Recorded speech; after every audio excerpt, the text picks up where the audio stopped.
Minneapolis, St. Paul, The Fan. Speaking of the Wild, let's do a Wild File. Wild File brought to you by Pronto Heating and Air. Learn more about Pronto. They're awesome. Go to ProntoHeat.com. No game tonight. If you're looking for hope, well, there's still 9 points out of a playoff spot. Trade deadline on Friday. And they're not shipping away anybody at this moment. But they did re-sign somebody. How about this? The Minnesota Wild have re-signed veteran defenseman Zach Bogosian to a 2-year, $2.5 million extension. This is courtesy of sources that told Wild Joe Smith, Wild Michael Russo of The Athletic.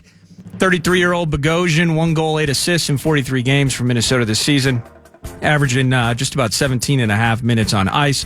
He's second among defensemen with 80 hits and fifth on the team with 51 blocked shots. Thank you, The Athletic. Thank you to the Wild File, which is brought to you by Pronto Heating and Air. Go to ProntoHeat.com. Vikes Bites. On to 9 to noon, on to Vikes Bites and free agency fodder, as this is the week before everything goes haywire. Starting Monday, legal tampering period, free agency officially opening next Wednesday afternoon.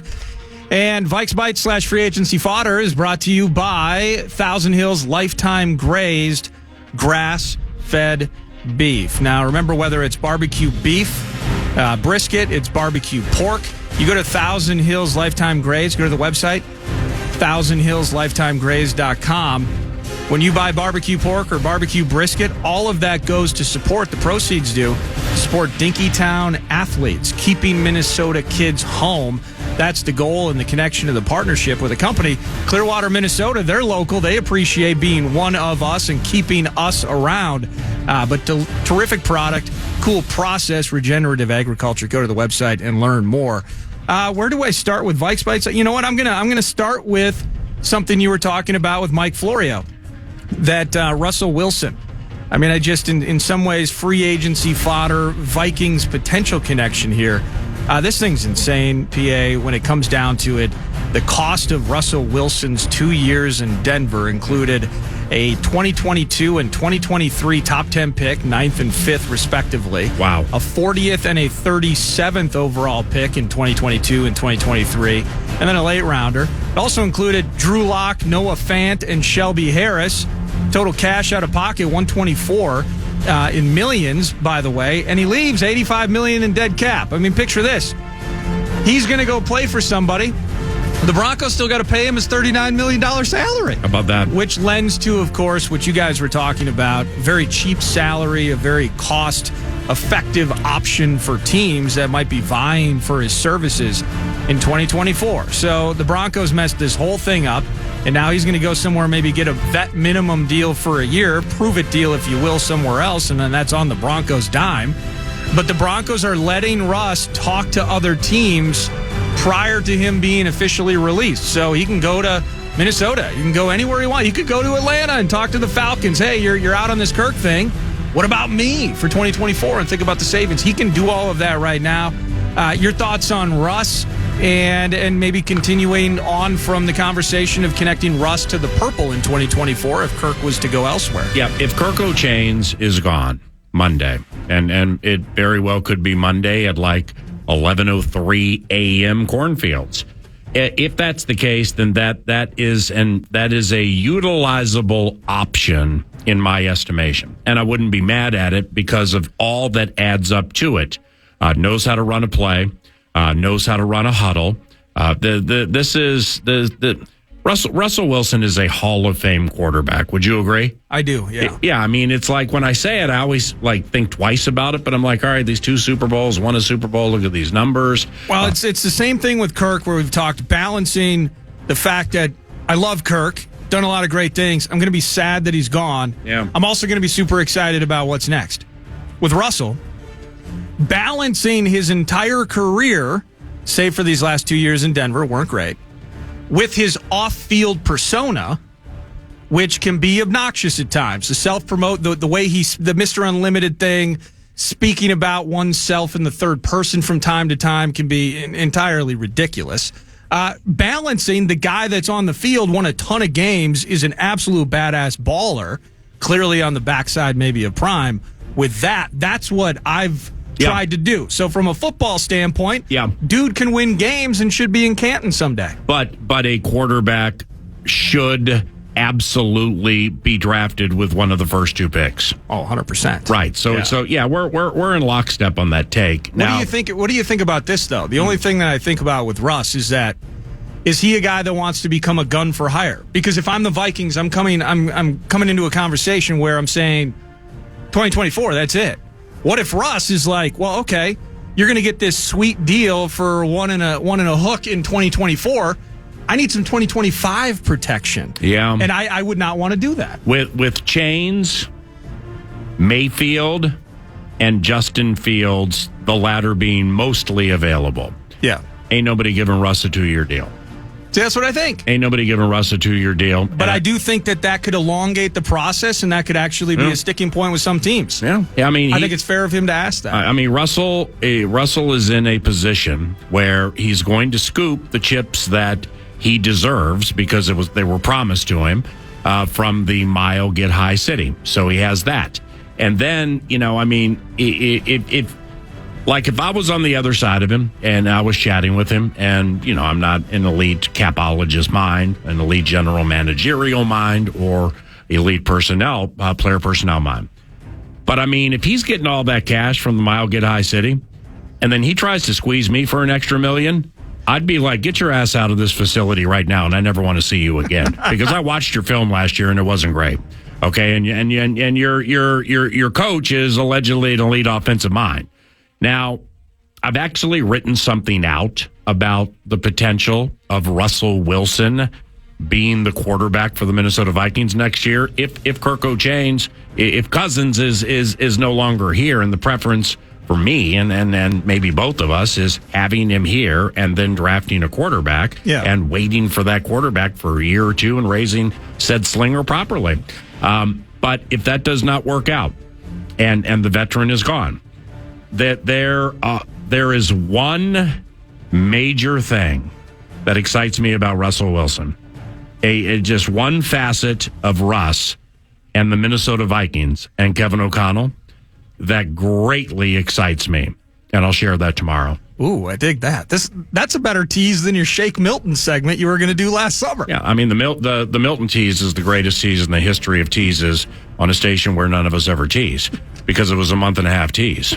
I teased it 18 times, getting up to, what was his first name, Melvin? I guess Melvin Milton or Marvin or Milton Shake. Yeah, something like that. And his father, milk in the mix. Yeah, his father's nickname was Milk, so we're going to call the baby Shake. I broke this chair by sitting on the edge of it for 45 days. Yeah, no, but I got I did write that out yesterday. It ain't long. Maybe it'll be part of Vikes Bites, but it's. I was chatting with somebody about that situation yesterday, and it just hit me right there. An epiphany from the Gridiron Gospel. This is what really, really excites me about the potential of Russell Wilson playing here. But that's still way down the road. At some point, Vikings or Broncos fans are feeling the same way. 2 years later, here we are.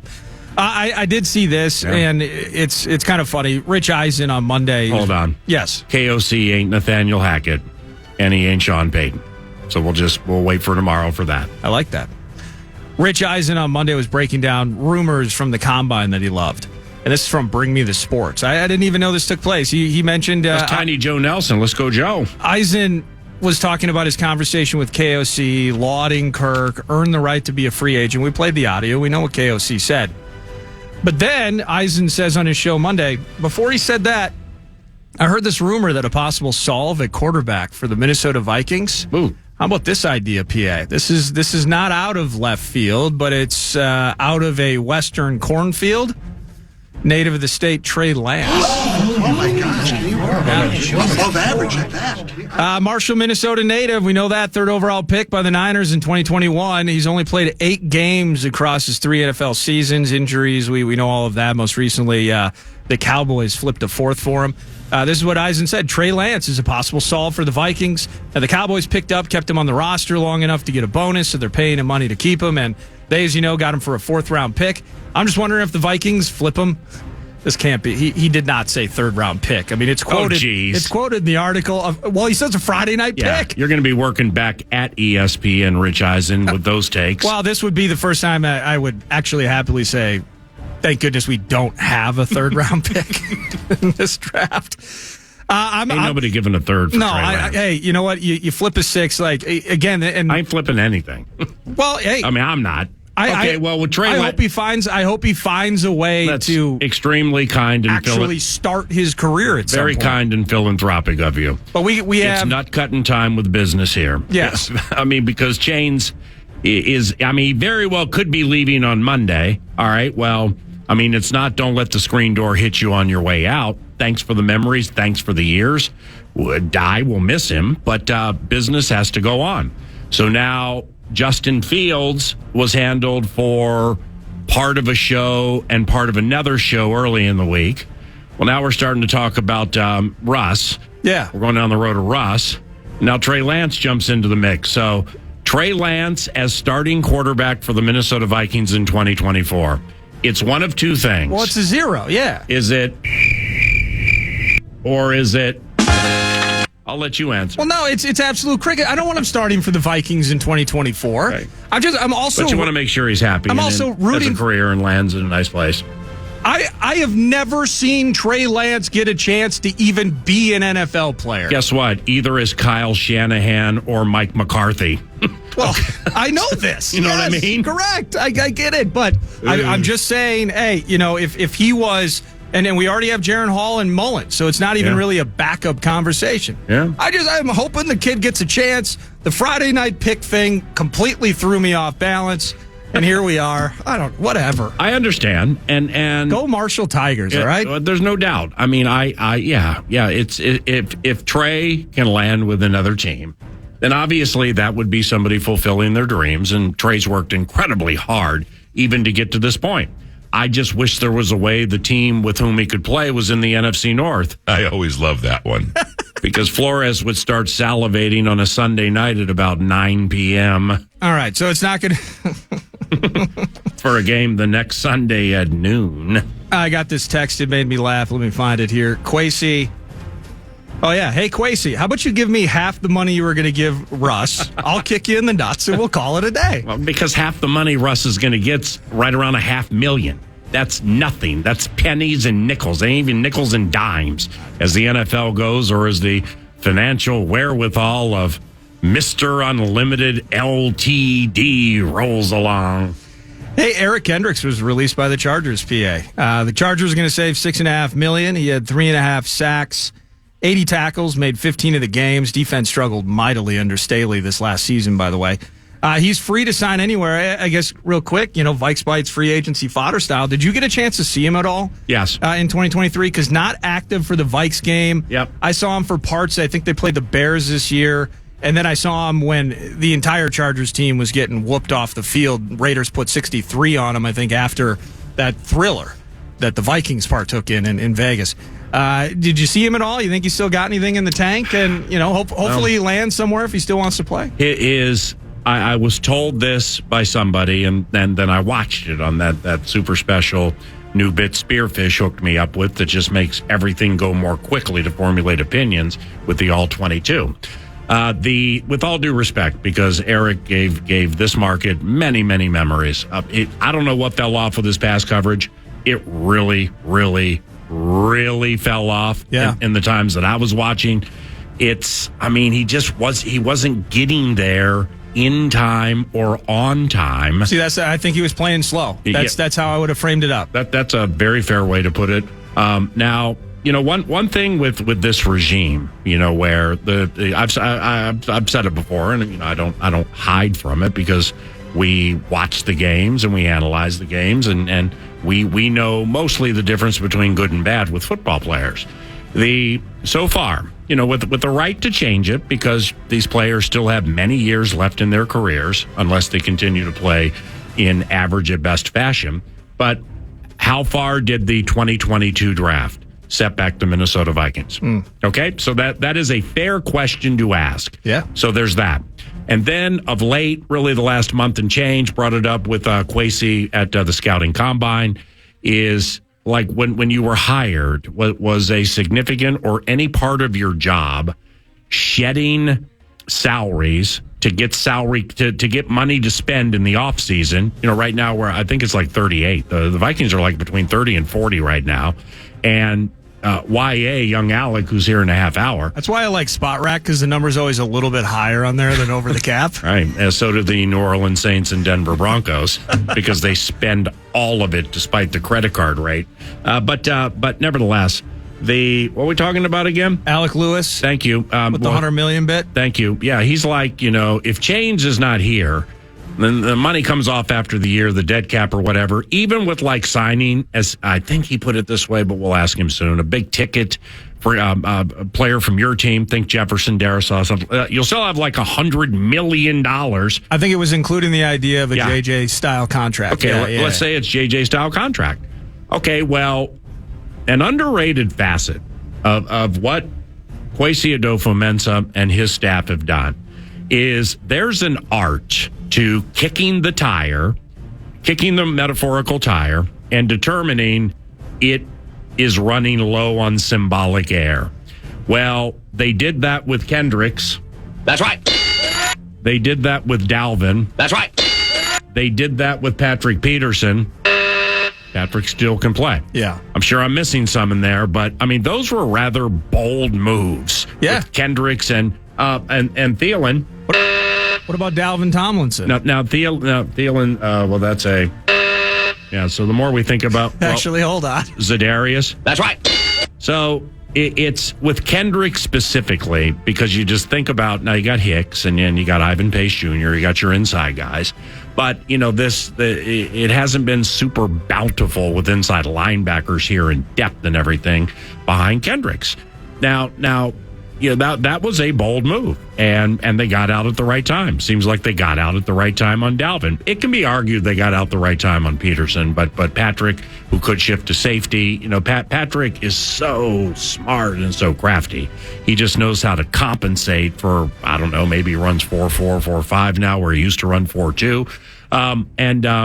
And so therefore, with Kendricks, that's what triggered this thought. I thought that was an aggressive move. But it was the right move. Yeah. And I'll say it, ever since Kwesi Adofo-Mensah and the regime made that trade with the Lions and then made the trade with the Packers in his first draft, is my man is not afraid to formulate an opinion. And I really, really like that in people. There is frequently a line of delineation with the Kwesi Adofo-Mensah regime, where it makes it easier to just like absolutely in concrete fashion and conclusively know where you stand and why. Cool thing with the general manager, if it is his goal or it's part of his job mandate that he sheds salary, gets them more financially flexible, because that's probably why the 2022 draft class turned out the way it did. So there's zero worry of any new contract decisions 4 years from now. Yeah, I mean, it's... He made that part easy. Well stated. Well stated. The, the old fifth year. Yeah, it's difficult to argue. See, it's not just about 2024, PA. Yeah, well, that's the next level. It's 25, thinking, yes. 26, 27. Yeah. Can you imagine as safety salaries rise what that potentially would have looked like contractually? Brilliant. 3 years from now? Brilliant. I mean, the way Duggar and Hamilton are playing, I mean, safety, see, that's brilliant. That's very, very smart. I'm glad you brought it up. And an adroit approach to a very controversial take, because it's next level and it's not antiquated theory. Like that's the way we've always done it. It's not antiquated. It's next level thinking to be like, I'm going to mess up this draft in a way where I don't have to deal with these fat contracts in 4 and 5 years. How about that? And then we'll start hitting on Addison and Ivan Pace Jr. and those guys, and then a quarterback in 2024. We'll get that one in the first round probably. But guess what? We're finally going to have money to pay those individuals. What a brilliant That's freaking plan. Brilliant. Jeez. Fourth dimension, Kwesi. Vikes Bites and free agency fodder brought to you by Thousand Hills Lifetime Grazed. Hours. Now, somebody else that let me find this here. Oh, yes. Speaking of safeties, Harrison Smith, PA. I'm sorry. I'm looking at Twitter right now, and somebody I follow, I don't know the person's name, but how about this? Major League Baseball is right around the corner, okay? So yeah, be ready for that. Person wrote, almost died today. A robber came into my house with a loaded gun and aimed it at me. Luckily, baseball was playing on TV. He suddenly started watching and fell asleep. Thank God. I always love that one. That's at Very Sad Vikings. At Very Sad Vikings. That's brilliant. Well done.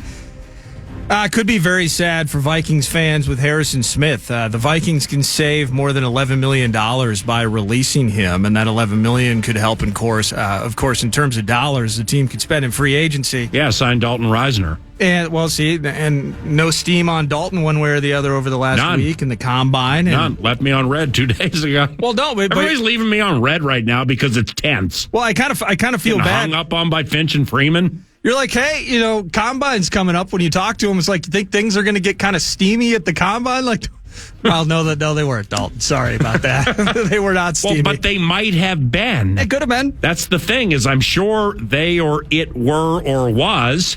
But, I mean, it's I shared it yesterday. Is like, that's the first combine where the Cousins conundrum is the NFL A topic right now. So our little VEN table, we're like A topic central. And it also was a combine with badass quarterbacks walking all over the place, and quarterbacks rule the roost. So the Reisner's team may have been left in the wake of a keen turn of steam-related speed. Well, and you've now experienced both sides of that. 2018 Super Bowl Radio Row at the end of the 2017 season. We are the cat's meow in relation to Kirk from adding him in free agency standpoint. You got Golden Tate walking around in his Hershey's jersey. We got a fight between competing radio stations down the hall. You got Thomason under a table at St. Elmo's wondering what's happening with TJ Hushmanzada. I always love that. And then you experience on the opposite end of everyone going, where's he going? Where's he going? You've experienced steam of all sorts from all sides. Well, hold on with that word steam. YA, young Alec is playing fast. Must be driving here. He's listening. I mean, he texted. Of course, he didn't text when he drives. He probably has voice text function in his vehicle. Like Florio, he has others drive him. I always love that one. So he texted a minute and a half ago, I have Reisner steam. Don't wreck our show, you hoser. He has Reisner steam. He's got Reisner steam. Am I? We need that left guard. What's your first inclination with Harry, though? Because I don't think they technically need to make this decision now. I don't believe that's a June 1st bid. Correct, exactly. So, but with that said, that extra cash could play into maybe any free agent acquisitions. Your first inclination, the idea of them trying to do what they did a year ago, effectively cut his salary in half and try to allow him the opportunity to take that pay cut. First inclination maybe to just release him and try to work something else out. Yep. It's in similar situations. Thielen, some of these players, it's always been talked about wanting to end their careers in Minnesota, and all that sounds beautiful. Harrison Smith giving us a million good games, definitely on the backside of prime for the Hitman. About the only way I can put it right now to close is I really hope Hitman is on the team next year because he's Vikings immortality. But CA, I love you and everything else, but you are not our personnel director. News du Nord is around the corner at FM 100.3 KFAN. Man.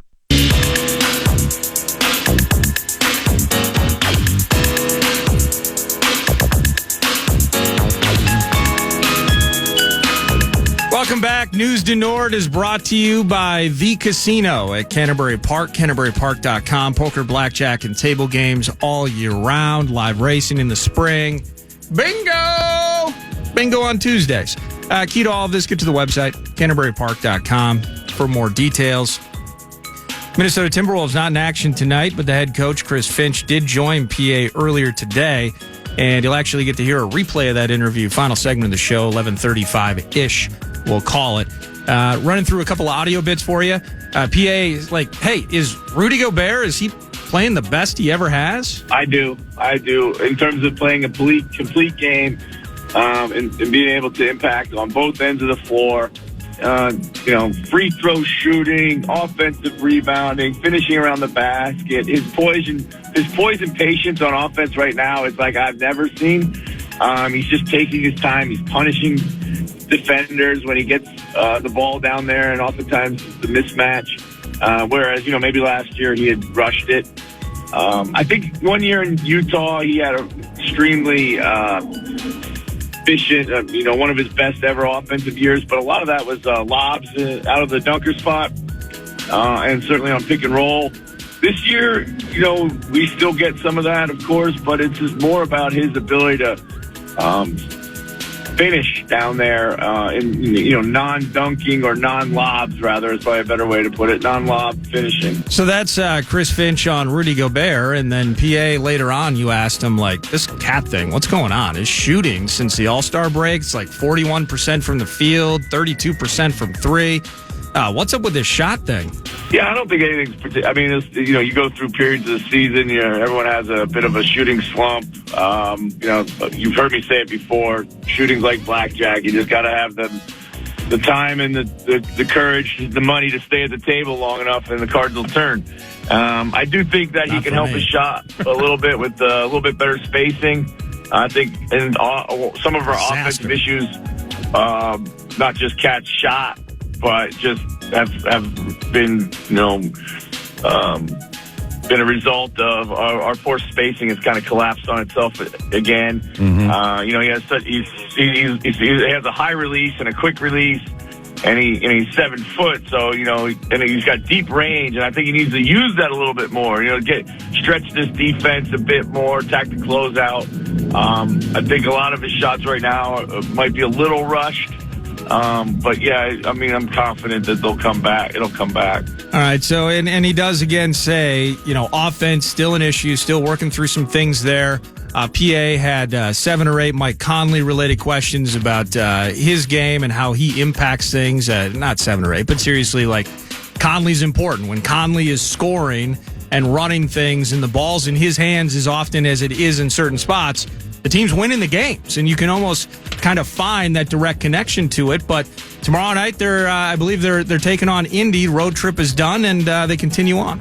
Road trip begins. Homestand, known as the staycation, is done. And with Conley, the team is, when he scores 15 points or more, the team is 10-2 this season. Another facet, statistically speaking, is that Karl Anthony Towns, I framed it up, he shoot it after the All-Star break. Now, Cat, he's not a 60% guy. He doesn't play right next to the basket, but his shooting percentage, his field goal percentage, has been good all of his career. Since the All-Star game, he's shooting 41% from the field, 32% from three. Anthony Edwards, 31% from three, his last 7. That's way down.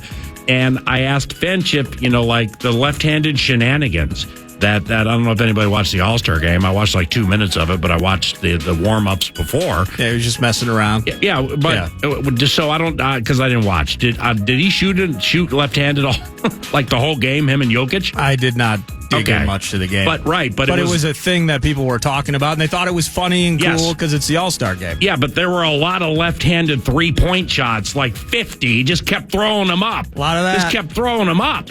And so, I don't know, I thought it was a fair question, being he's shooting 31% from three. That's way low for Ant. And I just wonder if the left-handed skullduggery terrorism threw him off a little bit. Well, it was a fair question, and you heard the audio there in his response, and I don't think, under no circumstances would he have taken Cat deep, but clearly also I don't think he's particularly worried about that in a vacuum. The one thing I'm worried about, though, the way that this team gets handled by big-timers once in a while, PA, and we have Halliburton tomorrow in the Pacers, and Halliburton's a problem. And we've seen it, whether it was Kawhi in the Clippers game, and you and I have talked about it really over the last few years, where you can beat this team, the defense evolving, getting good, loving all of that. More recently, the lack of clutch in late moments, don't like that. Again, that's more on the offensive side, but as good as this defense can be at times, Luka's going to go off. Kawhi's going to go off. Domantas Sabonis is going to dominate. We got no answer for the Eastern European kid. Halliburton. We got to keep Halliburton from getting off, you know? Well, what was the score of that game last night? The Pacers and Mavericks hooked up. I thought it was yesterday. Maybe it wasn't. But they scored 1 million points. Those are today's games. What do we got here? Pacers 137, Mavericks 120. I mean, now they're going on the road and blowing out teams that have Doncic and Irving both playing. All right. So, I mean, that's quite the task to be. I don't think Dallas is that great, but that's a wonderful, wonderful venture by them. Halliburton, 19, 11, 6 rebounds. Not a big three-point guy, but he hit 3 of them. Siakam is now on their team. Miles Turner will block 6 shots. See, that's one because Freeman was texting me saying Finchie has a coach's meeting, so I had to cut a couple of questions out. One of them was not only Turner and Gobert, but the next night they play Cleveland. Now, Cleveland's down Donovan Mitchell. Sorry, Doogie. Down Donovan Mitchell for 3 games this week. Jared Allen and Evan Mobley and Rudy Gobert. Holy cow, that has some bloodbath to it. And Finchie at the end of the interview talking about Cleveland and JB Bickerstaff. I mean, he's right. Yeah. You talk about a team that loves each other. That they didn't have Darius Garland for a long time. Got him back, then Donovan Mitchell. Sorry, Doogie. It's the Lions. Well, he's in and out. Now he's getting like a blood transfusion for something in his knee. So he's going to be out at least 3 games. Have you figured out your Derek Lively Gafford bit with Dallas, by the way? What a disaster Lively was. Gafford, 7 of 7 off the bench and 10 boards. Yeah, Gafford figured it out for feng shui last night. I didn't know P.J. Washington was with Dallas now. I must just be in some sort of alternate universe where I missed that. But what a weird team. That team's so poorly constructed. If you're just going to ask Luka and Irving to shoot you through the playoffs. Well, they're missing a guy. They're who are they? Desmond Bane? Or is he Memphis? No, they... Well, Bane's... Yeah, okay. Maybe they are missing... Yeah, I thought they were missing somebody, but they're probably not. But this little Indy at Indy... Bane's still in Memphis. At Indy and at Cleveland... Then chill, then at Lakers Sunday, 8:30 Cornfields, and then Tuesday at Kawhi. You know, you jump up 2-0 on the Clippers, and you beat them there, and you beat them soundly. And then an on-court mic catches Anthony Edwards saying, paraphrasing something, that they too old to beat us. Them old guys ain't going to beat us. Okay, well, you just got beat by them, and they took it so personally, you scored 88 points. I mean, 88 points in the modern NBA. Are you kidding me? It's unbelievable. So those are the 4 coming up. There are more after that, but this is a really cool road trip. So if perchance Sunday night, when my son Derek, Senor Smiley, and I are at Wolves Lakers, 8:30 Cornfield, 6:30 Pacific. And like say I'm in camera shot range and they happen to catch me on camera. How entertained would you be if I wore my Young Life red and black plaid and went 3 buttons down? Would it make your night? It'd be awesome. Thank you. But it's not just like normal person 3 buttons down. Yeah. It has to be you're so unaware that it is like sometimes it's kind of leaked open to the right or left. Yes. There's an areola in the mix. Yeah, it's very, very inappropriate. I have dime-sized nipples. Okay, so therefore you can't find the areola with a Hubble telescope.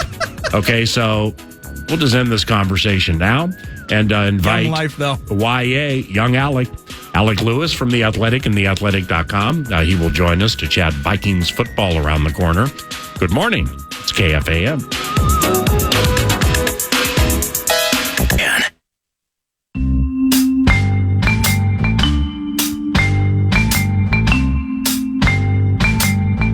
Yeah, but.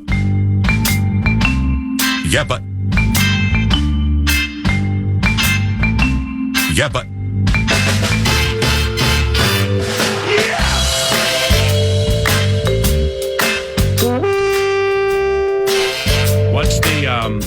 What's the Reisner's team? I mean, look, I think the Vikings want to spend a lot of money on defense this offseason beyond the quarterback situation. And so I'd say left guard right now seems to be less of a priority. But you asked, so I'm going to answer direct from the get-go. Please do. Because I mean, the Alec Lewis. Hey, good morning. The Athletic, good morning. The Cousins conundrum, as I've called it it's the A topic in the NFL right now, right? No question. Yeah. I was on the phone, and I promise I'm not just saying this. You're gonna. I was on the phone with Diana Rossini 2 days ago, like 7 times in the morning, and it was like. And you called her every single time. No. I mean, it was a mutual back and forth dialogue. How come there's 6 FaceTimes with Diana Rossini? I'll show it to you at the break. You guys are playing so fast this morning that I'm so nervous. Like I really walk in here nervous. I told. But it is the A topic among the NFL because I mean, what happens with Kirk's going to dictate, I think, what's going to happen with the entire quarterback market. And I don't know if you've watched this league before, but it seems like quarterbacks matter a pretty good bit. Well, the reason I brought it up is like. I mean, if there was no Danielle Hunter, at least I didn't fall into any Danielle Hunter steam. And granted, I was there 2 days. You were there basically the whole week. But if there's no Hunter steam, I didn't fall into any Reisner steam because of the Cousins conundrum and everybody wanting to talk about that. And it really is. I mean, like the first combine that I attended and did radio, Cam Newton was the first overall pick, and then it was like Ponder. Jake Locker, Blaine Gabbert, and so on. So Cam was polarizing. The rest of them, you had some crapshoot to it. There were so many of the right people with teams, at least for me. They'd either have quarterbacks. I haven't looked at them a lot, Paul, but I have looked at this guy and I think, this A, B, and C there were so many glowing things said about these rookie quarterbacks. Like ain't nobody talking about Dalton Reisner except Alec Lewis from The Athletic. I will say, like, there was a theme in the conversations I had about, like, a Dalton Reisner and a DJ Wanham, and I was kind of going to throw this to you and Nordo because you have been here way longer than I have, but one of the things that has come up with guys like those two guys is how much they love playing in Minnesota and how highly they think of the organization. I know you see the NFLPA report card, you see, but I mean, these guys really... their representative people around them rave about just what it's been like for them to be a part of this organization. I don't think that is the case everywhere, and so that probably does give the Vikings a chance and an advantage if they're maybe not willing to pay as much as other teams. So, well, how much does that? See, that's the key there, though. Is how much is that really worth? Because we were reading through that report card bit, and it's XYZ facilities got rats running around. It was either the Cardinals or something like the Bucks charged players. The Bucks had the rats in the shower supposedly. That was the Jaguars, I think. The Bucks, Jags, but the Bucks. Mike Evans must like rats in showers. No, it's the Jaguars. Oh, sorry. Anyway, go ahead. Daniil, you might like rats in showers. But the Bucks are like charging players $1,700 if they're in their first 4 years and don't want a roommate on road trips, like just ridiculous things. But in the end, if it's $8 million over the course of a contract, I'll pay for my own lunch at the facility. The Bengals are like, you can eat 3 times on Wednesdays. That's kind of weird. What is it about Wednesdays? But I'm curious how much that matters. Like even Dalton Reisner, as much as he loved it here, and maybe there's an emotional contingent part of this where I was on the street on opening day and these guys gave me a shot. So I think that could be in the mix as well. But Reisner played well enough where trading away Ezra Cleveland, and in lieu of knowing how the draft plays out, he has all the leverage, I think, in a lot of ways in this conversation. And report card or not, like I'm thinking that dollar amount's going to be pretty heavy, considering the other needs and all that defensive money that the team wants to allocate. No, and you're 100% right in that money. And look at this, PA. Diana's calling right now. Probably can't answer that one. Well, let's. How about we just call her, text her, and say, will she come on 9 to noon? Voice of the Vikings. Chat a little league-wide football. We'll have her on in 8 minutes if you want. All right, I'll send her a text. You got Diana Rossini's number? Yeah. That's a number 9 to noon will need to text to get her on the radio show next week because her opinion is respected. She's prominent. She does a really good job. No, and I'll say, Nordo, you're right. In the end, obviously, I think money and contractual structure and length, that matters way more than an NFL PA report card. But specific to Reisner, and again, this is not the sexiest talker because I don't know if you guys have heard, but Kirk Cousins is a pretty big conversation right now. But Reisner specifically, whether you're drafting a guy, Who establishes the sex appeal of the talker and why? You guys do. Well, then you just did. Yeah. You just told I'm us just what a following your sexy lead. talker is. No, you guys, I follow your lead. Why is Diana calling you back? She's not calling me back. We haven't communicated. Why do I have to be pigeonholed to just one particular frame of talker in which I think it's sexy? What if I can think multiple talkers are sexy? Why do you think Nordo is shallow? I mean, we have 45 segments a week, and we monopolize 7.2% of them with you. I think the beauty of what you guys do is your ability to find the sexy talkers in every corner of the of the conversation. Why didn't your dad take my FaceTime? He might be in a mediation or something. I don't know. He has like a job. Yeah, he does. He works, and then you FaceTime him in the middle of a Tuesday or Wednesday or whatever. He works with people in an office, then in a courtroom where he goes eye to eye with people. Unlike Scribes for The Athletic, where it was the cutest thing in the world. They had an athletic podcast table there, athletic football team, and watching YA skip in there, watching Alec skip in there, all happy and duckies and hey guys, we never get to see each other. It was not like that at all. What's your name? It was not. They had name tags. One guy called him Alex. I'm like, no, I'm Alec. You don't read my stuff. So anyway, is that what I sound like? I don't know. That's how we fire back. The one thing I will say is with Dalton Reisner specifically, and for as much as they want to spin on defense, and I can tell you that people within the organization said that multiple times to me and others throughout the course of last week. If Kirk Cousins were to move on and this Vikings team were to end up trying to go up and get a young quarterback or even just draft one in general, you better have a pretty good offensive line to surround that guy with and develop him. So there you go. That's where differing priorities in terms of where they want to allocate money. It's going to be very interesting. I'm trying to steer this back on the right path. Well, it's not on a bad path because I mean it's the one of the most recent stories of yours that I've read at The Athletic at Alec _Lewis via Twitter if you're interested, and you can learn more about The Athletic, the subscriptions, how to find the stories and stuff. This is the juiciest, meatiest, richest Vikings offseason with this Cousins talker, I think, since Brett Favre got here in 2009. And somebody's welcome to take me deep at the 64686 if you want, or via the talkback, but it's because it involves the key spot. It involves somebody who's top 7, 8-ish in the NFL, somebody who I believe in my heart's going to be good for at least 2 or 3 years, and he may walk. So this is a meaty, rich, juicy offseason. How are you handling the whole thing? I'm enjoying it in the sense that, I enjoy everything about this job. You enjoy everything about everything. No, that's not true. You could ask my dad. I complain about a lot of things, but I enjoy just the learning aspect of it. My dad actually asked me last week, how would you describe the way news disseminates to reporters at the combine? I thought it was a good question. And the first thing that came to mind is when you're in high school or middle school, you have to write a research paper and you got to use primary and secondary sources.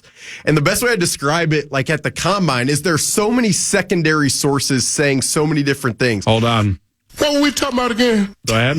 So you're trying to filter through what is legit, what is not legit, where information is coming from. Yeah. And so that process, just kind of monitoring this offseason has been interesting. Now, Kirk, and I've said this on the radio, but from the time I moved here, he has been as nice and helpful and he's awesome. Educational for me. So there's a lot involved with it that I just ultimately, look, you cover it objectively, and it'll be interesting to see how it sorts out. I get it, because not everybody is as easy to work with as what you're describing. And so therefore that's more part of your job than it is mine, but it's part of both of our jobs. So yeah, that's very fairly stated. And, when it comes to, we'll pause here. It's a triple header with young Alec Lewis, The Athletic, theathletic.com. Segment number 2 it will have some Cousins talkability to it, but I love what you just said, what Alec just said about vetting out the agents, vetting out the sources,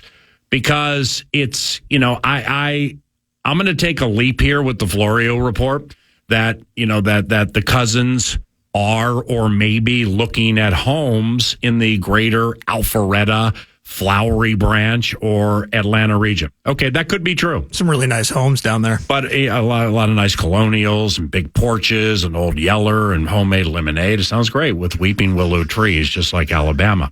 But nevertheless, what are we talking about again? Kirk. The information, if it came from Julie Cousins, who Mike got to know during the combine, I would be surprised, but I'm not saying it's a zero. So therefore, when I see stuff like that, I immediately go to the agent. Or I don't know the agent, but I immediately think agent. And that's what's being planted there. But it would be difficult for Mike to go down the snarky, at times snide highway of slamming Schefter and others who just take reports in the blind, supposedly, and go with them because I'm going to do you a solid here because you got 3 solids for me down the road. It's balancing all of that, and that's pretty much what you just laid out. But we'll talk more about that and to continue with Alec Lewis covers the Vikings for The Athletic. It's KFAN.